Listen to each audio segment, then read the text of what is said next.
E aí, então vamos prosseguir? Nós falamos aí então de pneumonia, que vai estar associado aí ao cuidado ao paciente, que vai estar associado aí ao desenvolvimento, tá, de intervenções importantes, principalmente considerando que numa UTI vai ser utilizado um tubo orotraqueal no paciente, vai ser entubado para fazer ventilação mecânica. Agora, condições de inserção de catéter e, claro, acesso venoso. Tem como o paciente ficar inserido numa unidade hospitalar, sim, numa unidade de terapia intensiva, sem ter diretamente ali um catéter venoso? Pensa aí. Ou um catéter vesical? As possibilidades são gigantes para que ele tenha. As possibilidades são enormes para que ele venha a ter. Agora, depende do nosso cuidado. O que é importante vai ser a nossa intervenção, o nosso desenvolvimento de cuidados para evitar que ele tenha infecção por causa da nossa assistência, por causa do nosso cuidado. Infecção no trato urinário, ITU, ligada aí ao catéter vesical, associada ao cateterismo, associada ao desenvolvimento da inserção de um catéter. É claro que nesse aspecto é trabalhado o quadro infeccioso do paciente com a inserção do catéter do catéter vesical, tá? Da sonda vesical de demora. E por que ela recebe esse nome? Sonda vesical de demora. Ela recebe esse nome porque ela... professor, porque ela demora. Sim, tá, ela demora. Demora quanto tempo? Ah, eu te peguei. Quanto tempo? Ah, ela vai ficar o tempo que for necessário na assistência e cuidado ao paciente, embora existam recomendações importantes para, claro, pensando aí nas questões de prevenção de infecção, associado a ela, à presença dela, de que seja feita a substituição, de que seja feita a troca entre períodos aí de 7 a 15 dias, podendo, é claro, se estender esse período um pouquinho mais para 21. Mas são orientações, são recomendações. É claro que se chegar lá, por exemplo, em 15 dias, o paciente está de boaça, está tranquilo, não tem alteração nenhuma, vai ficar mais. Vai ficar mais tempo, não é o ideal, mas costuma ficar sim. Chegou lá nos 20, 21, o cara tá de boa, vai ficar um pouquinho mais. Não é o legal, mas fica. Mas é importante fazer a troca para prevenir essas infecções. E claro, no momento de fazer a inserção da sonda, realizar com técnica asséptica. E a inserção com técnica asséptica serve tanto na de alívio quanto na de demora. A questão é que a sonda de demora, ela vai permanecer no paciente, o que favorece uma porta de entrada de micro-organismos para o sistema urinário, o que vai fazer com que micro-organismos tenham maior facilidade para entrar no sistema urinário através da sonda e principalmente através da sua manipulação. Manipulação na inserção, se não for feita com técnica asséptica, e manipulação nos cuidados ao longo da permanência dessa sonda. Então a gente tem que ter atenção no que a gente faz com o paciente quando ele estiver ali com um catéter vesical, com um catéter de demora. Ah, e por falar nisso, catéter de demora é dividido em dois tipos, vocês lembram? Foley e Owens, lembram, né? Foley, catéter de 2 vias, Owens para 3 vias. Tá? Lembraram bonitinho. Qualquer infecção de trato urinário associada ao cateterismo vesical é uma infecção que seja sintomática, que esteja em desenvolvimento, no trato urinário do paciente que está em uso de um catéter vesical de demora, de uma sonda vesical de demora, que esteja ali instalada, que esteja colocada nesse paciente, que tenha sido posicionada mais de 2 dias, já está há mais de 48 horas com esse catéter, e que, quando houve aí a infecção, o paciente estava já com o catéter instalado, ou esse tinha sido removido no dia anterior. Tá? Então, começa aí depois das 48 horas, no dia que determinou, pô, o paciente está com infecção. Tem quanto tempo que ele está com esse catéter? Ah, não, já tem 72 horas. Então, pô, é o catéter. Ou, nossa, ele tem uma infecção urinária. Ah, mas ele tirou o catéter que dia? Ontem. Então é infecção relacionada a catéter, é infecção relacionada ao desenvolvimento, é feito pela inserção diretamente do catéter, do meio externo, pela uretra, para chegar à bexiga do paciente, para fazer com que haja a inserção desse catéter dentro da bexiga e realize todo o processo de coleta urinária, toda a drenagem de urina do paciente. O paciente com infecção de trato urinário, ele basicamente manifesta a disúria, tá? O quadro da dificuldade de urinar, embora ele esteja ali com uma sonda, então essa disúria não vai surgir, ela não vai estar presente. Uma dor suprapúbica, uma dor na região da bexiga, vai estar lá sendo desenvolvida. Tá? A questão da diurese, na possibilidade da emergência urinária com sonda, não existe, porque o paciente não vai ter esse quadro, não vai se desenvolver nesse aspecto. Lombalgia, sim, é presente a dor na região lombar. Uma cultura, aí é que vem o ponto-chave, uma cultura positiva na urina. É feita a coleta da urina de forma estéril a partir da sonda, que ela já está lá, e aí verifica-se crescimento bacteriano. Somado a isso, pode-se trabalhar também com a alteração dos leucócitos, a leucocitose ou leucopenia, o aumento do número de leucócitos, leucocitose, ou uma queda brusca do número de leucócitos. E ainda, na coleta da urina, pode-se perceber presença de hemácias, presença de sangue oculto na urina, presença de sangue no volume urinário, o que pode indicar aí a presença, o desenvolvimento dessa infecção, o desenvolvimento, tá, dessa infecção de trato urinário. Então são condições importantes. Logicamente que a dificuldade urinária vai estar presente, mas uma outra característica que nós podemos observar é a coloração da urina do paciente. É logicamente que ela vai estar associada aí ao volume urinário que é infundido, mas a condição do aspecto da urina e o odor no momento de fazer o esvaziamento da bolsa coletora podem te indicar também o desenvolvimento infeccioso. O odor acentuado dela pode levar aí a acreditar que o paciente esteja com infecção de trato urinário.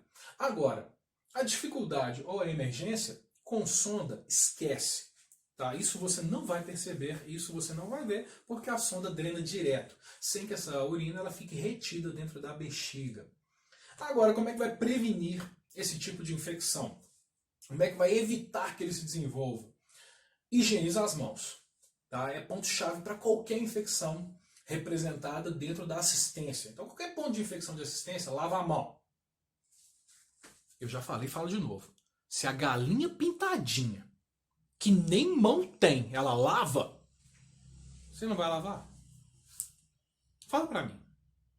A galinha pintadinha tem asa, mas ela lava a mão. E você não vai lavar? Você tem mãozinha aí, não vai? Então lava a mão, que é importante.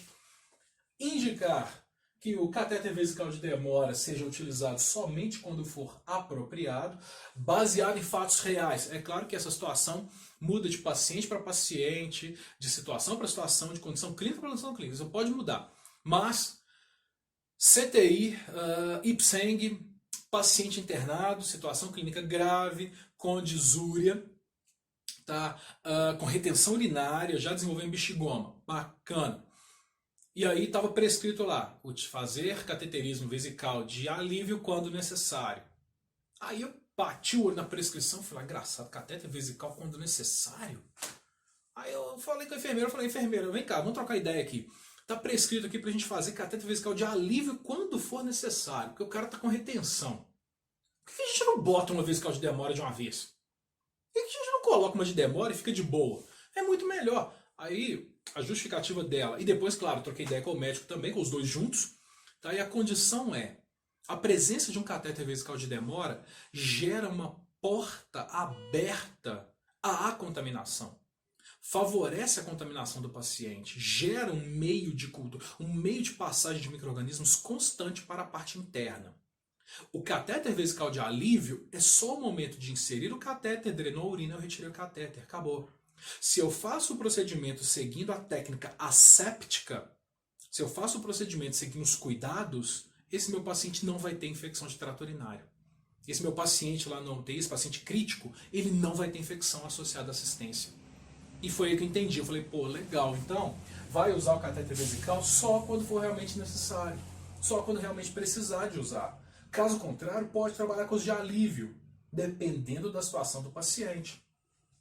Realizar uma técnica asséptica no momento que vai fazer a inserção do catéter, no momento que ele será inserido no paciente.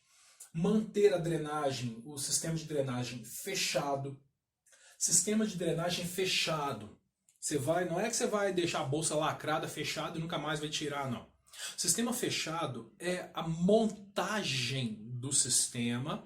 Você vai conectar o tubo coletor da bolsa na sonda vesical de demora antes de inserir a sonda no paciente. Isso é o sistema fechado. Você vai pegar aqui, ó, o tubo coletor, vai ligá-lo na sonda com esses materiais ainda dentro das suas embalagens estéreis, e aí você vai inserir a sonda no paciente. Já pronto o sistema. Isso é o sistema fechado. Então mantenha esse sistema de drenagem fechado, justamente para prevenir contaminação e gerar mais infecção no paciente. Faça a manipulação correta de todo o sistema, com os cuidados devidos nas conexões, nas áreas de junção. Higiene. Faça a higiene do meato uretral do paciente, do ósseo uretral, de acordo com a técnica, de acordo com o protocolo a ser seguido. E mantenha a bolsa coletora sempre abaixo do nível da bexiga, para realmente fazer a coleta. Logicamente que as bolsas coletoras atuais, elas já têm uma válvula anti-refluxo, onde existe a conexão do tubo com a bolsa, o que impede com que o volume que está dentro da bolsa retorne para a bexiga do paciente, favorecendo a infecção. Isso já ajudou muito a controlar, mas a urina que está no tubo, ela ainda pode retornar para dentro da bexiga ou não ser drenada, o que vai favorecer aí algum desenvolvimento infeccioso de trato urinário do paciente. E infecções na corrente sanguínea devido à presença de um catéter venoso. É o exemplo que eu falei, você pode ser até o cara da punção. Só que se você não cuida desse carinha aí, ó, se você não cuida do catéter, seu paciente vai ter infecção. Então você tem que ficar, ó, de olho em todo o procedimento, e todo ele tem que ser asséptico. Todo ele tem que ser feito com atenção. Laboratorialmente, é diagnosticado um quadro de infecção associada a catéter quando o paciente tem aí alguma hemocultura positiva, tá? Principalmente de sangue periférico. Então ele tem uma cultura positiva de sangue coletado em periferia, extremidade, membro superior. Pelo menos um sinal aí de infecção associado, claro, exame laboratorial. Febre, tremor, oligúria, hipotensão, hemoculturas positivas, ou até mesmo pode ser percebido algum sinal flogístico no sítio de inserção. Algum sinal flogístico no sítio de colocação do catéter. Isso já pode te indicar que o paciente está tendo ira, está tendo uma infecção relacionada à presença do catéter. Condição clínica de pelo menos aí um sinal de infecção, febre, oligúria, hipotensão, hemocultura negativa ou quando ela não for realizada, então tem que estar lá bonitinho. E laboratorial associado ao catéter. Sinais de infecção no local, com secreção purulenta, hiperemia no local, calor, rubor, edema na região onde houve a inserção desse catéter. Então é importante estar sempre avaliando a situação clínica do paciente, estar sempre checando a condição dele. Com relação ao catéter, quando a gente trabalha com esse processo infeccioso, as infecções, tá, elas podem surgir a partir da mão do profissional, tá? Então a mãozinha leva a contaminação. A colonização pode ser, aí é o que eu falei, o cara pode ser o cara na inserção, não vai ter nada, mas pode contaminar na conexão do catéter com o extensor, na conexão do extensor com o three-way, do three-way com o equipo. São todas as possibilidades de conexão. Pode ser contaminação até mesmo pelo líquido, pelo fluido, pelo material que está sendo infundido através daquele catéter, que pode levar a quadro de infecção.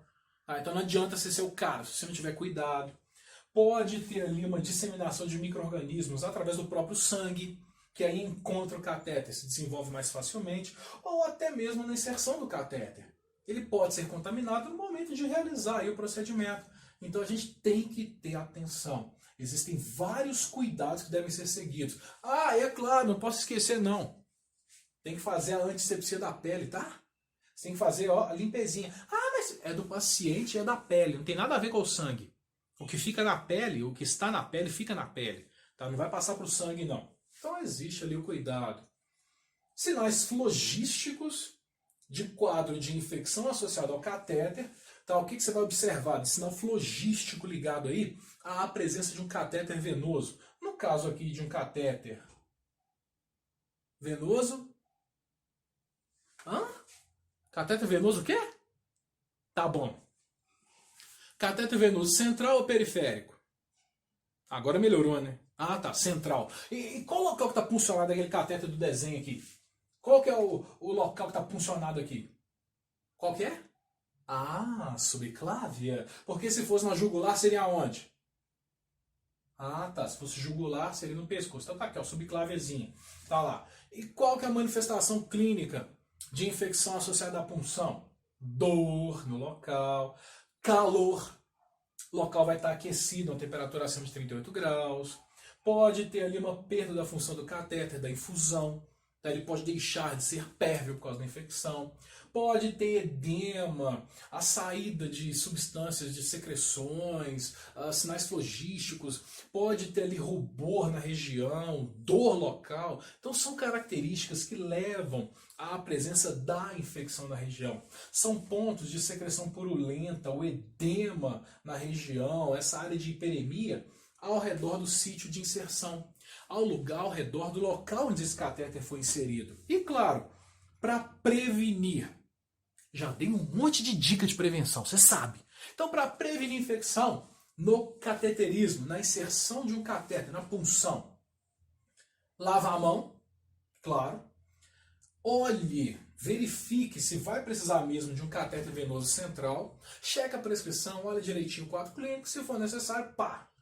Utilize aí cuidados e barreiras de proteção para a inserção desse catéter e faça antisepsia da pele, sendo desenvolvida aí com clorexidina para realizar aí a técnica de inserção sem contaminação no paciente. Faça o curativo estéreo após a inserção. E normalmente o curativo ele é feito com o...